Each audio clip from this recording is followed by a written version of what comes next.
Abigail was nearly blinded by the camera flashes and lights. She really hated being hovered by the press, while Kevin looked like he really loved it. He put a protective arm around her while the press pinned them. Yun lang kasi ang pagkakataon na pinagbigyan nito ang press na ma-interview sila, like a mini press conference. Pero babalik rin sila ulit sa party pagkatapos. Why the sudden change of fiancé?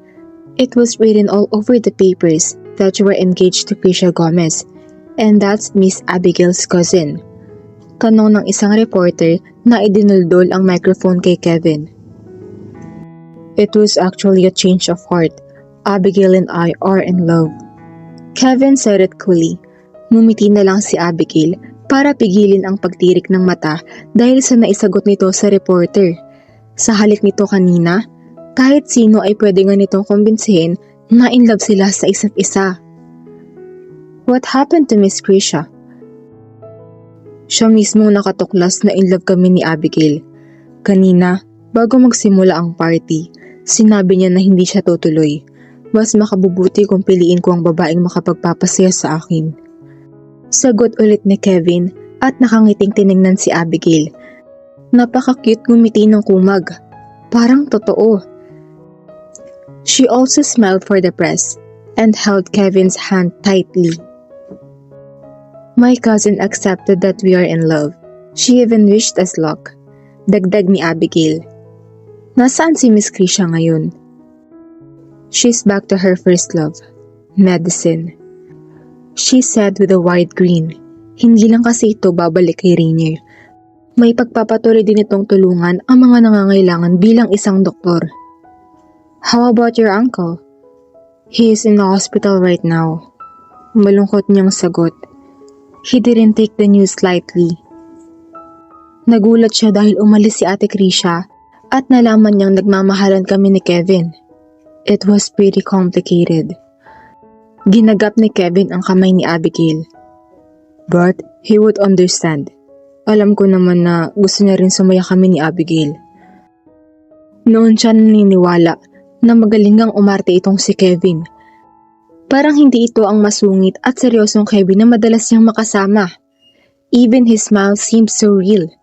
Gusto niya itong palakpakan sa pagiging magaling na aktor. Even their answers complemented each other. Parang may sinusundan silang script. What made you fall in love with Kevin? Most people know that you don't really like him. Tanong ng isang reporter kay Abigail. The more you hate, the more you love. But love is stronger this time, she answered. If they only knew, she still hated him. She hated him for being so gorgeous while telling the people that he loved her. Maraming babae ang tiyak na kaiinggitan siya. Why do you love Abigail more than Krisha? Tanong ng reporter kay Kevin. Both of them are lovely, pero isa lang naman ang puso ko.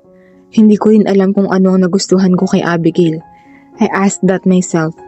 We don't agree most of the time, but she was all I ever wanted. He couldn't ignore the fact that I am gorgeous. Pabirong dagdag na sagot ni Abigail. Nasinang-ayun na naman ang lahat ng press na nandoon.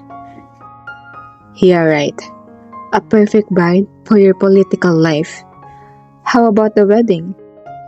Tanong ng isang reporter at itinutok ang microphone kay Abigail. She went still. Hindi niya alam ang isasagot dito. I don't know yet. Mahinang usal ni Abigail. Natawa si Kevin sa kanyang sagot. We'll tell you the details soon. Salong sagot ni Kevin sa kanya.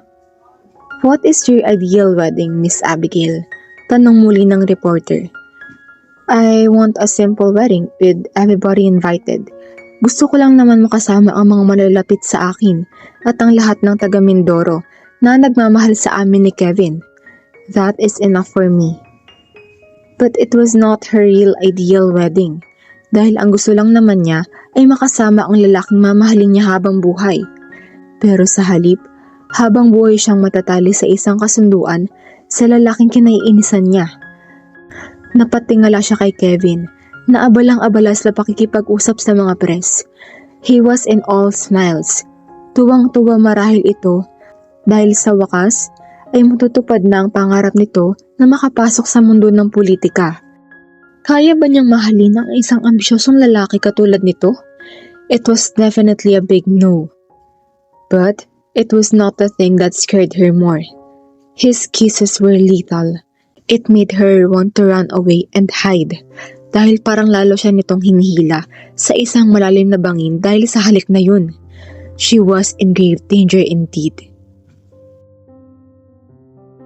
Sinabi ko na nga ba, sa simula pa lang, alam ko na in love kayo sa isa't isa. Bagay na bagay kayong dalawa. Sabi ni Governor Dometre, ang ninong ni Abigail. At kanina pa sila nito tinutoksan ni Kevin. Paano yan, Gov? Malapit na maging ninong ang tawag ko sa inyo. Dahil kukunin namin kayong ninong sa kasal namin. Saad ni Kevin. Mukhang satisfied ito sa resulta ng party at sa interview nila sa press. Another good publicity for him, lalo na't kakaiba ang anggulo ng love story nila. Kahit ngayon pa lang, pwede mo na akong tawaging ninong, Kevin.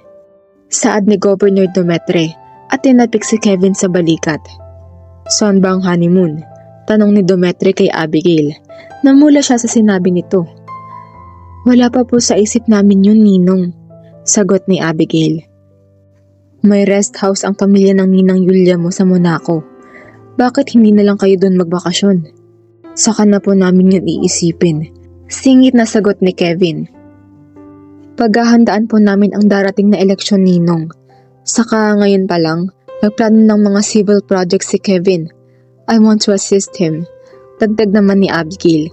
Natawa si Governor Dometre sa sinabi niya. Biglang bumalik ang hilig mo sa politika, Abigail. Kung buhay lang sana ang papa mo, matutuwa siya na isang katulad ni Kevin ang napangasawa mo. May pagpapatuloy ang paglilingkod niya sa bayan. Nakikita ko naman na maaasahan itong si Kevin. Sana nga ayun ang mangyari dahil marami siyang bagay na naisakripisyo para lang sa political will nito.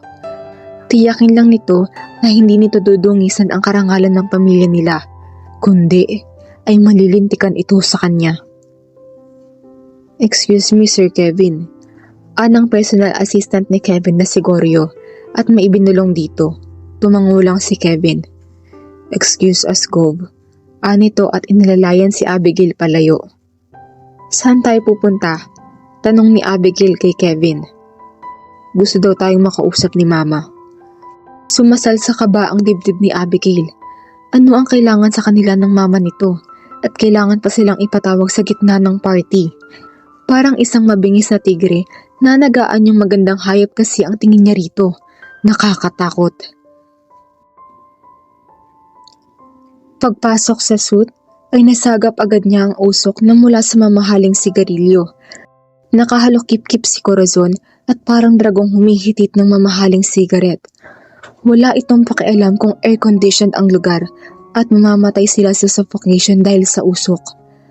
Ano po ang kailangan ninyo, Mama? Magalang na tanong ni Kevin. Muntik nang mapatili si Abigail nang biglang sampalin si Kevin ng mama niya. How could you go through this engagement without even consulting me? Ako ang mama mo, Kevin. Dapat lahat ng galaw mo ay pinapaalam mo sa akin. We had to make a decision right away, Ma. Anong ni Kevin sa kalmadong boses. Parang wala itong pakialam sa sampal ng ina. Ma'am, inaamin ko pong kasalanan ko. Panimula niya nang biglang itaas ni Kevin ang kamay bilang pagpigil sa pagsasalita niya. Mas gusto ba ninyong humarap ako sa mga tao nang walang pakakasalan, Ma? Mas lalong nakakahiya yun, hindi ba? Tanong ni Kevin. Nasa po nito ang noo at gigil na isinaksak sa ashtray ang upo sa sigarilyo. Hindi ka talaga nag-iisip. First, you wanted to marry her cousin. Pagkatapos, haharap ka sa mga tao ng ibang pakakasalan? Ano ang iisipin nila? Ginagap ni Kevin ang kamay ni Abigail. You heard us a while ago, Ma. We are in love. Hindi na sila kailangan pang magtaka. That's bull. Magpinsan nga sila ni Krisha, but they are worlds apart. Krisha is malleable. Hindi tayo mahihirapang pasunurin siya. At samantalang itong fiancé mo is hard-headed and stubborn. Paano kung siya pang maging dahilan ng pagbagsak ng karir mo? Sayang lang ang pinaghirapan mo kung siyang pakakasalan mo. Marami namang ibang babae na handang magpakasal sa'yo. Yung di matigas ang ulo. Corazon looked at Abigail from head to foot filled with aversion. Sorry ma'am, but we're already engaged. Mukhang wala na po kayong magagawa. Abigail said with a smile at itinaas ang kamay na may singsing. And Abigail is the perfect wife for me, ma. Mas kilala siya ng mga taga Mindoro kaysa kay Krisha. And Abigail also has good points. May background siya pagdating sa politika dahil isang politiko rin ang ama niya. Itinuro si Abigail ng mama ni Kevin. Then, you have to follow my orders. Gusto kong tiyakin na matutulungan mo ang anak ko na manalo sa eleksyon. Napag-usapan na namin ito ni Krisha at pumayag siya. Unfortunately, I am not my cousin. I don't easily follow orders. Nanlalaki ang mga mata ni Corazon sa naisagot ni Abigail. Nakita mo bang inasal ng babaeng ito? I can't stand her. Masyado siyang matigas. Cut her off from your life now, Kevin. Sisirain ka lang niya. I won't do that, ma. Matigas na tutol ni Kevin. Kung ganun, turuan mo siyang respetuhin ako at sumunod sa lahat ng utos natin. I won't let a little rebel cheat hook us around her finger. Makakasagaba lang siya sa mga plano natin kung hindi mo siya mapapasunod. On the contrary, I am the one with political background here and you don't have any. Kaya po siguro ang ina ng lalaking pakakasalan ko pero ako ang magiging asawa niya. Kung gusto niyang manalo, ako ang susundin niya. Depensa agad niya sa sarili. How dare you? Angin ni Corazon and Abigail smiled sarcastically. And I won't be anybody's puppet. Pinisil ni Kevin ang balikat ni Abigail bilang pagpigil dito. She will be my wife, ma. Kung ano man ang alam niyang makakabuti sa karir ko, yun ang susundin ko. I believe in her, ma.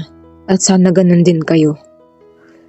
Pinabaliwala mo ko dahil sa babaeng yan. Bulyaw ni Corazon. Kayo ang may gustong tumakbo ko sa eleksyon. You want me to marry someone from the family of politicians. I have Abigail now. Gusto ninyo akong manalo, hindi ba? Tanong ni Kevin at hinalikan ng ina sa pisngi. Babalik na kami sa party, ma. Huwag kayong masyadong iinom. Hahanapin kayo ng mga bisita. Nagsalin si Corazon ng cognac sa kopita at tuloy-tuloy na tinunggayon. Go ahead. Hindi ka na nakikinig sa akin. Masama ang loob nitong wika. You know that is not true, ma. Tanggi nito, pero wala man lang halong panlalambing. Parang wala itong pakialam kung naghihinakit man ang mama nito. Matalim siyang tinignan nito. Get her out of my sight. Sigaw ni Corazon sa kanila. Habang pauwi sila ng mansyon, ay humingi ng paumanhin si Kevin kay Abigail dahil sa mga binitawang hindi magandang salita ng kanyang ina. Dapat ay tutuloy sana siya sa ospital pero sinabi nito na sasamahan na lang siya nito bukas na dalawin ang Tito Harold niya. Sinulyapan niya ito at malungkot na ngumiti. Sinabi niya kay Kevin na hindi naman daw siya ang sinaktan nito. Bagus, siya ang sinaktan dahil nakatanggap ito ng malakas na sampal mula sa kanyang ina. Akmang hahapusin niya sana ang nasaktan nitong pisngi nang pigilin nito ang kamay niya, as if he hated to be touched. Hindi na rin naman ito gaanong ininda ni Kevin dahil manhid ng mga pisngi nito sa mga ganong senaryo. Lagi ka ba niyang sinasampal? Bulalas niya. Mula pagkabata ko, kapag may nagawa akong mali, sinasaktan agad niya ako. Noong una, umiiyak pa ako. Bata pa kasi ako nun. Kapag hindi mataas ang grade ko o natatalo ako sa mga competitions, lagi akong nakakatikim ng sampal sa kanya. Maswerte na ako kung sampal lang, walang kasamang palo, o kaya hindi ako tinatamaan ng kung anong mahahawakan niya. How could she do that? Napakasimpleng bagay pero sinasaktan ka agad niya. Katulad kanina, pwede ka namang pagsabihan lang, pero sinampal ka agad niya. How could your mother be so harsh on you? She was hard on losers. Ganon siya ka-perfectionist. Gusto niya, matutupad lahat ng ambisyon niya. Hindi ko na kailangan pang ikwento sa'yo kung anong nangyari kay Papa. She berated him with cruel words when he lost the election. Kaya gusto mong pumasok sa politics dahil sa kagustuhan ng mama mo? In a way, yes. At gusto ko ring patunayan sa kanya na hindi ako katulad ni Papa na mahina. Matutupad ko ang pangarap ko. Pangarap mo o pangarap ng mama mo? Gusto ng mama nito na maging politician's wife, pero hindi ito nagtagumpay. Ngayon ay anak nito ang pinag-iinitan nito. Nakita niya kung gaano kasidhi ang kagustuhan nitong manalo si Kevin at muling mamayagpag ang pangalan nito. Paano magiging disenteng politiko si Kevin kung mayroon siyang inang katulad nito? All his mother wants was prestige, while clean politics was all about public service. Pareho na rin yun. Ito lang naman ang kaligayahan ni Mama. Pagbibigyan ko na siya. Baka kasi napapagod na rin siya sa kakasampal sa akin. Ayoko nang dagdagan pa ang sama ng loob niya kung susuwayin ko siya. Noon niya naramdaman na parang hindi rin masaya si Kevin sa ginagawa. Pero may gusto itong patunayan sa sarili. She couldn't see the ambitious Kevin she hated. She could see the helpless little boy who was tortured by his own mother, physically and emotionally. That's why Kevin was so hard most of the time. Dahil ayaw nitong ipakita sa mga tao na may sugat sa puso nito. Sugat na nagmula sa walang puso nitong ina. Tell your mother that I won't allow her to hurt you anymore. Gulat na napalingon si Kevin kay Abigail dahil sa sinabi nito. Mukhang imposible ang hinihingi mo. Once you are my wife, sa tingin ko ay lagi kayong mag-aaway. Lalo na't hindi ka isang puppet. Malamang sa akin niya ibubuntun ang galit niya kapag hindi mo siya sinunod. Humalokip-kip si Abigail at lumabi. Basta, hindi ako papayag. Magiging asawa na kita at hindi pwedeng tatatruhin kanyang parang bata. You are already a grown man, Kevin. You are already responsible for your actions. Baka naman, mas gusto mong ikaw na lang ang pumalit kay Mama sa pananampal sa akin. Saad ni Kevin sa boses na may bahid na pagkasarkastiko. Namutla siya nang maalalang nasampal na niya ito dati at dahil sa galit niya noon, tiyak niyang kahit sino ay matutuling ang sasampal niya. I'm sorry, Kevin. I was mad at that time. Ikaw kasi, gusto niya itong sisihin pero hindi niya maituloy. Maybe I deserve that one. And like what I told you, I don't really mind if you want to slap me. Manhid na ang pisngi ko. And I won't hit you back if you want to strike. I promise. Lalo siyang nagilty. Saan ba siya nakakita ng lalaking na papayag na sampal-sampalin na lang basta-basta? Definitely not Kevin Rosales. Malayo ito sa imaheng binuo niya sa isip. He was invincible. Pero defense mechanism lang nito ang touch me not manner nito. Hindi basta-basta masasaktan ng kahit ano. Yun pala ay wala na itong nararamdaman talaga dahil bugbog na ito sa sakit. That would be the last time nasasampalin kita, Kevin. I won't slap you anymore. Hinding-hindi na kita sasaktan. She suddenly aroused her protective instincts. Kahit kailanganin pa niyang sanggahin ang mga sampal na para kay Kevin ay gagawin niya. Alam ni Abigail na maraming tao ang gustong sumira sa kanya. Magiging asawa na niya ito. Kaya hindi na siya papayag pa na may manakit dito. At kapag nagkaanak sila, hindi rin siya papayag na mangyari ang ginawa kay Kevin ng mama nito. Titiyakin din niya na hindi matututo ng masamang asal ang magiging anak nila. Kahit siya pa mismo ang magdisiplina dito. Natigilan siya nang mapansing anak na ang tinatakbo ng isip niya. Ka-engage pa lang nila. Kanina lang ay suklam na suklam siya sa ideyang yun. Ngayon naman ay anak na ang iniisip niya. Paano sila magkakaanak ni Kevin kung wala siyang planong i-consummate ang kasal nila? Kalokohan yun. Humimpi lang sasakyan sa harap ng mansion nila. Ipinagbuka siya ng pinto ng bodyguard nito at inilalayan siya ni Kevin na bumaba. Bukas na natin ituloy ang usapan natin. Susunduin kita bukas para dalawin ang Tito Harold mo. She tiptoed and kissed him on the cheek on impulse. Maging siya ay nagulat sa ginawa. Good night. Usal ni Abigail at dali-daling pumasok sa loob ng bahay. Bakit ba niya ginawa yun? Nasyak siguro si Kevin sa halik na ibinigay ni Abigail. Sabi niya ay ayaw niya magpapahalik dito. Tapos ngayon ay siya pang humalik. Muntik na siyang himatayin sa tensyon nang magring ang cellphone niya. Hello? Nanginginig na tanong ni Abigail nang sagutin ang tawag ni Kevin. You don't have to kiss me. Professional ang mga bodyguards ko. Hindi sila katulad ng ibang tao na kailangan pa natin gawa ng eksena. Saad ni Kevin. She pouted her lips. Bakit ba? Gusto kong halikan ka eh. Why? I thought you don't want to kiss me. And it was unnecessary. Naitirik niya ang mga mata. Bakit ba kailangan pa niyang magpaliwanag dito? Hindi ba ito pwedeng wag nang magtanong dahil naiilang siya? Hindi naman kasi siya sanay na basta-basta humalik sa isang lalaki. I just want to make it up with you. For what? Nasampal ka ng mama mo dahil ipinagtanggol mo ako. Hinalikan kita para hindi mo na maalalang nasampal ka niya. Mahinang napatawa si Kevin. Kung gayon, ay parang gusto kong laging magpasampal kay mama. Abusado, bulyo ni Abigail sa kanya. Pero sa huli, ay napangiti rin siya. Kevin was starting to lighten up. Hindi na ito kasing stiff gaya ng dati. Kung magpapakasal sila, maybe she could help him heal some wounds. As his wife, she would protect him, kahit na sa sarili pa nitong ina. Ipinakita sa akin ng tita Berna mo ang dyaryo. Natuloy pa lang engagement party at ikaw na ang pakakasalan ni Kevin. Mabuti at hindi mo ako binigo, Abigail. Sabi ni Harold nang dalawin niya ito sa ospital. Mas maayos na ang lagay nito dahil sa magandang balitang natanggap. Ilang araw na ang nilalagay nito sa ospital at tinitiyak ng doktor na patuloy ang pagaling nito kung wala na itong aalalahanin pa. I'm sorry, Tito. Hindi ko naman pong intensyon na pasamain ang loob ninyo.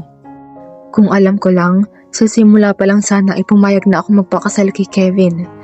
Ayoko pong mamatay kayo. Totoo po yun. Aniya at ginagap ang kamay ng Tito Harold niya. I know. Nasabi ko lang yun dahil sa galit ko.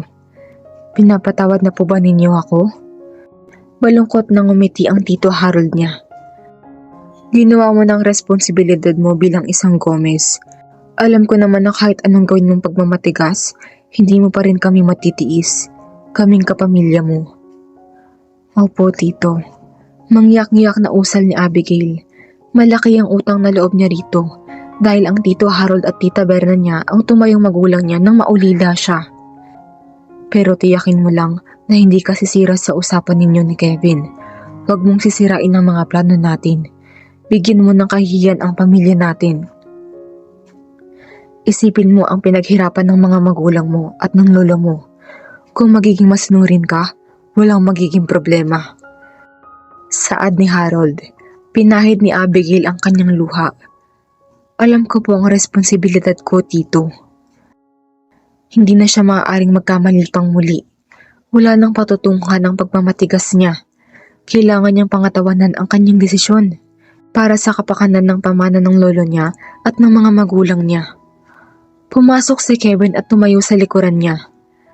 Tapos ng visiting hours, aalis na po kami.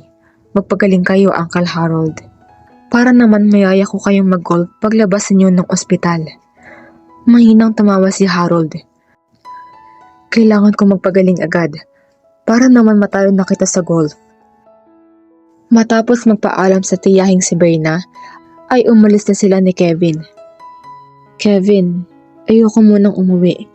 Kailangan nating mag-usap. Okay. Anito at nagbigay ng instruction sa kanyang driver. Maya-maya pa ay humimpil sila sa isang building sa BGC. Sumakay sila ng elevator at pinindot ni Kevin ang button ng penthouse. Saan tayo pupunta, Kevin? Tanong ni Abigail. Sabi mo, gusto mong mag-usap tayo. Anito at bumukas ang pinto ng elevator. Ginaya siya nito papunta sa isang eleganteng penthouse condo. Namangha siya sa mga kakaibang disenyo at mamahaling painting sa mebles na naroon. Pati ang interior ay moderno rin. Simple lang kung tutuusin pero eleganteng tingnan ang lugar. Dito ako tumutuloy kapag nandito ako sa Manila. Dito ka na rin tutuloy kapag kasal na tayong dalawa. Ibig sabihin, wala kang planong kumuha ng bahay dito sa Manila? Our family has a villa in Alabang, pero makakasama mo si Mama. Ayaw mong doon tayo tumuloy kung sakali? Mawawalan ka ng privacy at independence. Yun ba ang gusto mo? Dahil kapag naroon tayo, dinumero ang kilos natin. Lahat ay pupunain ni Mama. Masasakal ka lang. It's her territory after all. Magtiis ka na lang muna rito. Kapag maayos ng lahat, saka tayo hahanap ng magandang villa. Tsaka, mas madalas kang mag-i-stay sa Mindoro kaysa dito kapag congressman na ako. Hindi na masama kung doon sila sa kondo nito. Kaysa naman makasama niya ang mama nito. Ayaw pa man din niya sa lahat ay namamanduhan. Bakit dito mo ko dinala? Tanong ni Abigail. You will own this place soon. Dapat maging familiar ka na. And you have privacy here.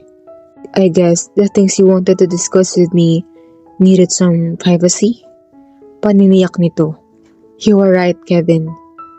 You want some drinks? Alok ni Kevin. I want to familiarize myself around here. Ako na ang kukuha. Saad ni Abigail at tinungo ang refrigerator. Napangiti siya nang makita ang pineapple juice. Perfect. I guess we can start discussing, Kevin. About what? Tanong nito at nilingon siya. Seryoso na naman ito. About the terms of this marriage? Nagkibit-balikat si Abigail. Wala pa ring magbabago. I will marry you and you will retain your riches. Wala na kayong magiging utang. Tutulungan mo akong manalo sa eleksyon sa tulong ng impluwensya ng pamilya ninyo at ipagpapatuloy ko naman ang kagustuhan ng lolo mo na buhayin ang political dynasty ninyo. But I am Abigail. I am not my malleable cousin. Remember? I won't easily bow down to everything you want. Alalahanin mo na ayoko maging puppet at gagawin ko pa rin kung ano ang gusto kong gawin.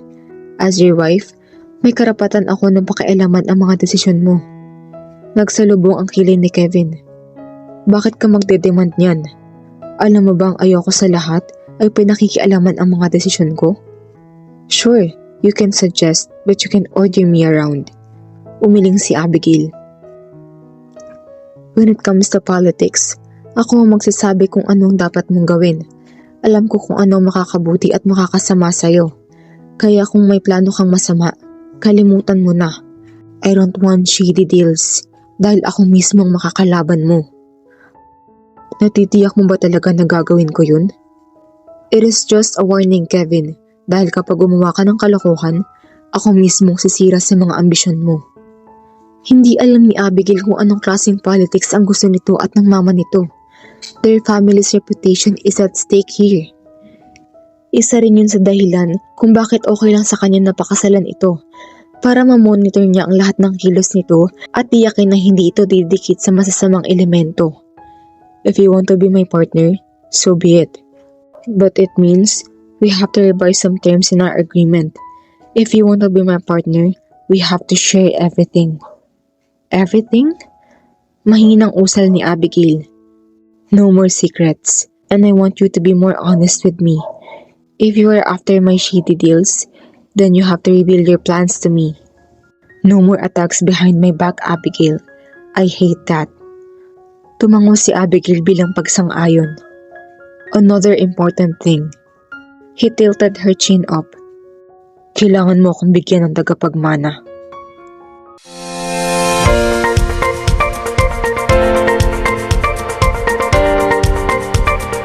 Please like, subscribe, notify,